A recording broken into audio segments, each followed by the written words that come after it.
वसई विरार शहरात सफाई कर्मचाऱ्यांच्या सुरक्षेचा प्रश्न पुन्हा एकदा ऐरणीवर आलाय. भुयारी गटारे, मनुजल टाक्या आणि सांडपाणी प्रकल्पांची स्वच्छता मानवी पद्धतीनं करण्यावर कायदेशीर बंदी असतानाही महापालिकेच्या ठेकेदारांकडून नियमांचं सर्रास उल्लंघन केलं जात असल्याचं समोर आलंय. राज्य शासनाच्या सफाई मित्र सुरक्षा चॅलेंज उपक्रमांतर्गत मॅनहोल आणि मलजल वाहिन्यांमध्ये कर्मचाऱ्यांना उतरवण्यास बंदी घालण्यात आली आहे. अशा ठिकाणांची स्वच्छता आधुनिक यांत्रिक पद्धतीनंच करणं बंधनकारक करण्यात आलंय. तसेच प्रशिक्षित कर्मचारी आणि आवश्यक सुरक्षा साधनांचा वापर अनिवार्य करण्यात आलाय. मात्र वसई विरारमध्ये या सर्व नियमांना हरताळ फासला जात असल्याचं दिसून येते.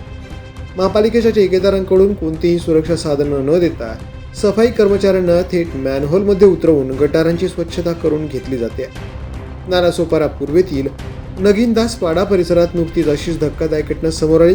कोणत्याही सुरक्षा कवच, मास्क किंवा उपकरणांशिवाय एका कर्मचाऱ्याला मॅनहोलमध्ये उतरवून काम करून घेतल्याचं उघड झालंय. या प्रकारामुळे सफाई कर्मचाऱ्यांच्या जीविताला धोका निर्माण झाला असून प्रशासनाच्या बेफिकीर कारभारावर नागरिकांनी तीव्र नाराजी व्यक्त केली आहे. संबंधित ठेकेदारांवर कठोर कारवाई करण्याची मागणी आता जोर धरते.